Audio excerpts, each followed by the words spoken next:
जय श्री सद्गुरुदेवाय नमः। जय श्री गणपति देवाय नमः। ओम नमः शिवाय। श्री शिव महापुराण उमा संहिता खंड पहला अध्याय। मुनीश्वरों ने भगवान सदाशिव से कहा, हे ब्राह्मण, आप बड़े उच्च कोटि के शिव भक्त हैं, आपको हमारा बारंबार नमस्कार है। अब आप हमें नाना प्रकार की कथाओं से युक्त भगवती उमा नाम की संहिता सुनाइए, जिसमें कि भगवान सदाशिव की लीलाओं का वर्णन है। यह सुनकर सूत जी बोले, हे मुनिवरों, उन आपके प्रश्न के अनुसार अब आप उमा संहिता सुनिए और भगवान सदाशिव की अद्भुत लीलाओं का श्रवण कीजिए और आनंदित होइए। यह लीलाएं पहले पहले श्री सनत कुमार जी ने भगवान श्री वेद व्यास जी को सुनाई थी। श्री सनत कुमार जी ने कहा, भगवान श्री कृष्ण चंद्र जी महाराज एक समय पुत्र प्राप्ति के लिए यज्ञ करने के वास्ते कैलाश पर्वत पर पहुंचे। वहां उन्होंने श्री उपमन्यु जी को तप करते हुए देखा। भगवान श्री कृष्णचंद्र जी महाराज उनके पास पहुंचे, हाथ जोड़कर नमस्कार करके कहा, हे शिव भक्त उपमन्यु जी, मैं यहाँ कैलाश पर्वत पर पुत्र प्राप्ति के हेतु यज्ञ करने के लिए आया हूँ। आप मुझे शिव महिमा सुनाइए, जिसे सुनकर मैं भक्ति व श्रद्धा के साथ तपस्या कर सकूं। भगवान श्री कृष्णचंद्र जी महाराज जी की बात सुनकर श्री उपमन्यु जी बोले, हे श्री कृष्ण जी, एक बार तप करते हुए भगवान सदाशिव के दर्शन किए। ब्रह्मा विष्णु आदि देवता उनकी सेवा कर रहे थे। भगवान सदाशिव का समस्त परिवार विद्यमान था।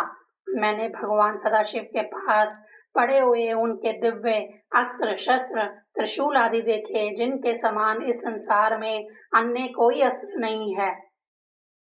भगवान सदाशिव का त्रिशूल तो समुद्र का पानी सुखा देने की शक्ति रखता है और संसार भर के अन्य सभी अस्त्रों शस्त्रों को नष्ट कर देने की शक्ति रखता है।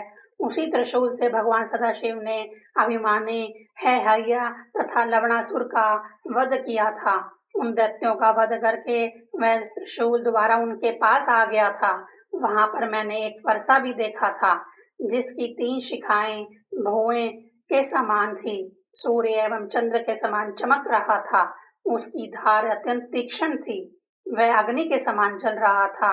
भगवान सदाशिव ने यही फरसा परशुराम को प्रदान किया था, जिसके द्वारा उन्होंने पृथ्वी को 3 बार क्षत्रियों से रहित कर दिया था। फिर मैंने सुदर्शन चक्र भी देखा।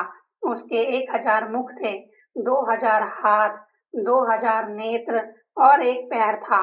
वह करोड़ों सूर्य के समान प्रकाश कर रहा था। मैंने भगवान सदाशिव की 100 धार वाला चमकता हुआ व्रज भी देखा। पिनाक नामक उत्तम धनुष भी देखा। शक्ति तलवार, तेजवान पाश, अंकुर, बड़ी गदा भी देखी। भगवान सदाशिव की दाईं ओर हंस जुते हुए विमान में बैठे हुए श्री ब्रह्मा जी को देखा। शंख चक्र गदा पद्म सहित भगवान विष्णु को भी गरुड़ पर सवार देखा। भगवान विष्णु भगवान सदाशिव की बाईं ओर थे। स्वयंभू नंदी त्रिशूल लिए बैठा था। इसी तरह भूत गण मृतिका आदि सभी भगवान सदाशिव के दरबार में विद्यमान थे और सब लोग अनेक प्रकार की स्तुतियां कर रहे थे। मैंने भी हाथ जोड़कर भगवान सदाशिव की स्तुति की। तब भगवान सदाशिव ने प्रसन्न होकर मुस्कुराते हुए मुझसे कहा, तुमको तो मेरी अनन्य भक्ति प्राप्त है। मैं तुम पर अत्यंत प्रसन्न हूँ। तुम मुझसे मनचाहा वर मांग सकते हो।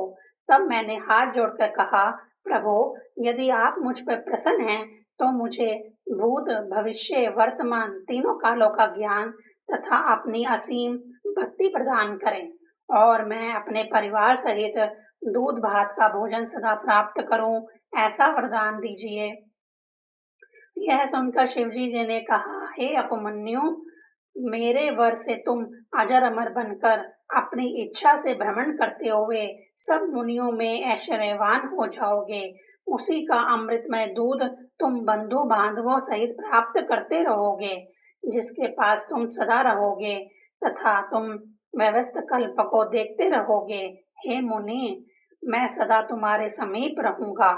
जब जब तुम मेरा सिमरन करोगे, मैं तुम्हें अपना दर्शन दूंगा। हे कृष्ण जी, इस प्रकार मुझे कहकर भगवान सदाशिव अंतर्ध्यान हो गए। इस प्रकार मैंने भोग व मोक्ष के दाता भगवान शिव के परिवार सहित दर्शन किए और आपकी कृपा से सभी वरदान मुझे प्राप्त हुए। भूत, भविष्य, वर्तमान तीनों कालों का ज्ञान भी मुझे प्राप्त है।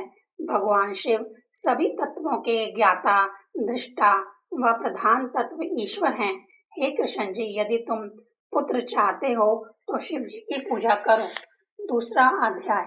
श्री कृष्ण जी बोले, हे उपमन्यु, शिव जी की आराधना करने से जो शिव भक्त सिद्ध हुए हैं, कृपया उनका भी वर्णन करें। उपमन्यु जी कहने लगे, हे कृष्ण जी, हिरण्याकश्यप ने तपस्या के द्वारा शिव जी को प्रसन्न करके उनसे वर प्राप्त किया था कि वे 10 लाख वर्ष पर्यंत निष्कंटक तथा ऐश्वर्यवान राज्य का भोग करे। हिरण्याकश्यप के पुत्र नंदन ने भी शंकर जी की कृपा से युद्ध में विजय प्राप्त की। तब शक्तिशाली होकर उन्होंने इंद्र को 10,000 वर्षों तक अपना दास बनाए रखा। सतमुख नामक राक्षस ने भी शिवजी को प्रसन्न करके 10,000 पुत्र प्राप्त किए। यज्ञवल्क्य ऋषि शिवजी की कृपा से वेद ज्ञाता ऋषि व महाज्ञानी हुए। इसी प्रकार महर्षि व्यास जी ने भी शिवजी की आराधना से वेद, पुराण, इतिहास आदि का ज्ञान प्राप्त किया है। जब प्राचीन काल में शिवजी को क्रोध उत्पन्न हुआ तो सारी पृथ्वी का पानी सूख गया। तब देवताओं ने उनकी बड़ी स्तुति की। तब प्रसन्न होकर शंकर जी ने अपने कपाल से जल प्रकट किया। चित्रसेन भी शिवजी के भक्त हुए हैं। शिव पूजन से शत्रुओं से निर्भय होकर शिव पूजन करते हुए इसी चित्रसेना को देखकर गोपी का बालक श्रीकर भी शिवजी में तत्पर हुआ। इसी पूजा द्वारा परम सिद्धि प्राप्त की। सीमांतनी पत्नी के शिव के सोमवार के व्रत के प्रभाव से उसके चित्रांगन के राजा यमुना में डूबकर भी मृत्यु को प्राप्त न हुए। यमुना में डूबकर चित्रांग नागलोक पहुंचे। वहां नागों से मित्रता करके बहुत सा धन घर में लाए। चंचला व्यभिचारिणी स्त्री ने अचानक गोकर्ण तीर्थ पर जाकर शिव कथा सुनी। उससे उसकी सब पाप नष्ट हो गए। शिव पूजन से उसे शिवलोक की प्राप्ति हुई। फिर अपने दुराचारी विदुर पति को भी दया करके सदगति प्राप्त कराई। महाकाल नामक हिंसा करने वाले व्याध ने शिव भक्ति से सदगति प्राप्त की। महामुनि दुर्वासा ने शिव जी की कृपा से मोक्षदायक शिव भक्ति का सिद्धांत संसार में स्थापित किया।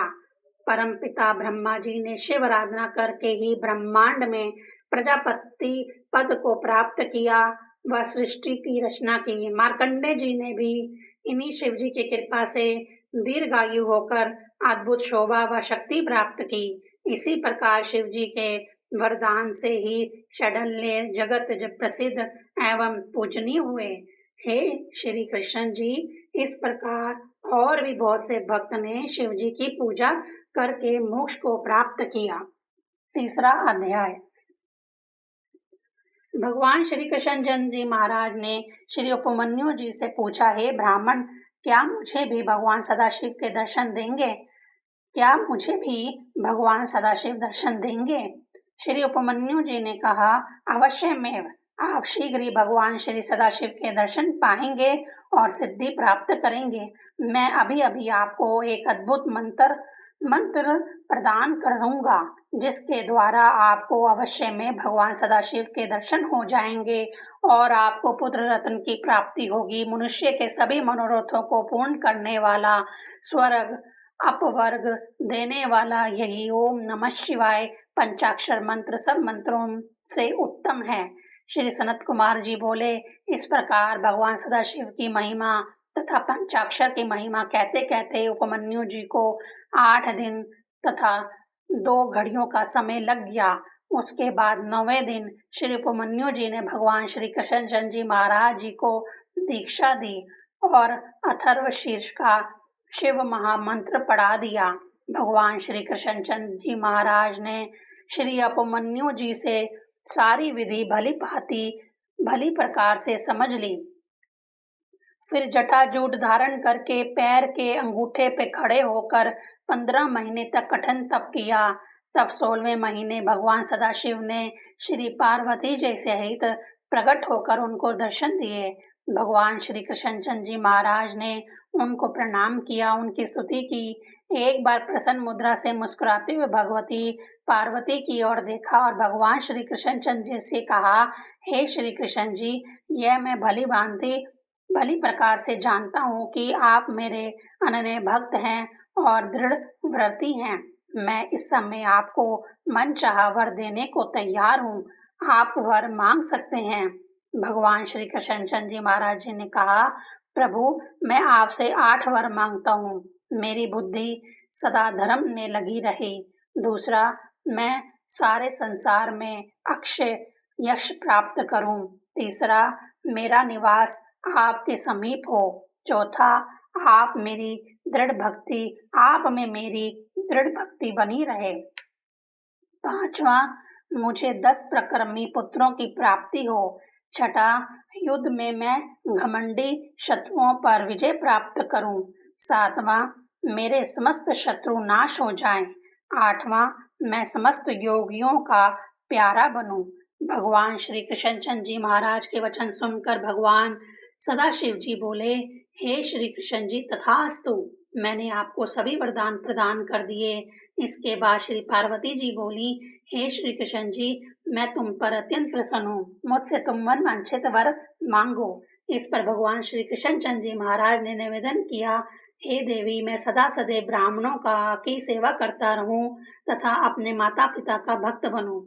श्री पार्वती जी ने कहा, हे श्री कृष्ण जी, मैंने तुमको सब वर दे दिए। उसके पश्चात भगवान सदाशिव तथा भगवती पार्वती जी अंतर्ध्यान हो गए।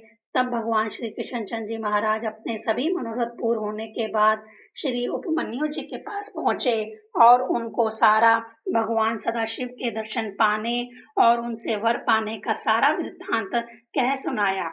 श्री उपमन्यु जी ने कहा, हे बंसीधर, भगवान सदाशिव से बढ़कर दूसरा कोई और अन्नदाता नहीं है। उनकी लीलाओं का क्या कहना। उनकी लीलाएं अनंत अनगणित हैं और ऐश्वर्य भी अनंत है। इसलिए आप सदा सदैव उनका ध्यान करते रहना। इसके बाद भगवान श्री कृष्णचंद जी श्री उपमन्यु जी को प्रणाम करके श्री द्वारका जी को लौट गए। भगवान श्री रामचंद्र जी महाराज ने भगवान सदाशिव का पूजन करके उनसे दिव्य अस्त्र प्राप्त करके लंका पर चढ़ाई की थी। उन्होंने समुद्र पर पुल भी बांधा था और रावण को उनके कुल सहित नष्ट करके श्री सीता जी को प्राप्त किया था। हे ब्राह्मण, सहसा अर्जुन ने कामधेनु को पाने के लिए महर्षि जमदग्नि को मार डाला। यह समाचार जब परशुराम ने सुना तो उन्होंने अपने पिता के वध का बदला लेने के लिए भगवान श्री सदाशिव को प्रसन्न करके उनसे दिव्य अस्त्र परशु पाकर न केवल सहस अर्जुन को ही मारा, बल्कि 21 बार युद्ध करके संसार भर के क्षत्रियों को समाप्त किया। चाक्षु नामक मुनि के पुत्र महर्षि वशिष्ठ के शाप से मरुस्थल में मृग हुए, किंतु भगवान सदाशिव के नाम का जाप करना नहीं छोड़ा और दंडक वन में जाकर रहने लगे। जब उनको दंडक वन में रहते रहते बहुत समय व्यतीत गया तो एक दिन भगवान सदाशिव उन पर कृपा की। उन्हें श्री गणेश जी का गण बना दिया और इस प्रकार उनको जीवन मरण से छुटकारा मिल गया। महर्षि गार्ग्य की पूजा व भजन से प्रसन्न होकर भगवान सदाशिव ने उनको अपनी सर्व दुर्लभ मुक्ति, काल ज्ञान, उनके विचरने के योग्य भूमि, सरस्वती पार होने के लिए समर्थे एवं 1000 पुत्र पैदा होने का वरदान दिया। एक बहुत ही दरिद्र ब्राह्मण था। उसने अपनी दरिद्रता से तंग आकर अपना गालव नामक पुत्र अपने गुरु की कुटिया में छिपा दिया था। दरवाजे पर भिखारी आकर उसे तंग न करें, इसके लिए उसने अपनी पत्नी से कह दिया कि जो कोई भी घर के द्वार पर आवे उसे कह देना कि मैं घर पर नहीं हूँ। मैं अपने पति की आज्ञा के बिना आप लोगों का सत्कार नहीं कर सकती। स्त्री से इस प्रकार कहकर वह घर में छिप कर बैठ गया। एक दिन उस ब्राह्मण के द्वार पर एक भिक्षुक आया। ब्राह्मण पत्नी ने उससे कहा कि उसका पति घर में नहीं है। भिक्षुक ने अपनी दिव्य दृष्टि द्वारा देखा कि उसका पति घर पर ही है। तब उसने उस ब्राह्मणी से कहा, हे ब्राह्मणी, तू क्यों झूठ बोलती है? तेरा पति तो घर में छिपा बैठा है और वहीं मर चुका है। इस प्रकार कहकर वह भिक्षुक वहां से चला गया। उसके बाद सब ब्राह्मण के पुत्र गालिब को विश्वामित्र द्वारा यह वृत्तांत मालूम हुआ तो वह घर में पहुंचा। अपनी माता से शाप का वृत्तांत सुनकर उसने शंकर जी की भयंकर तपस्या व सेवा की, जिससे प्रसन्न होकर सदाशिव ने उसके पिता को फिर से जीवित कर दिया। ओम नमः शिवाय।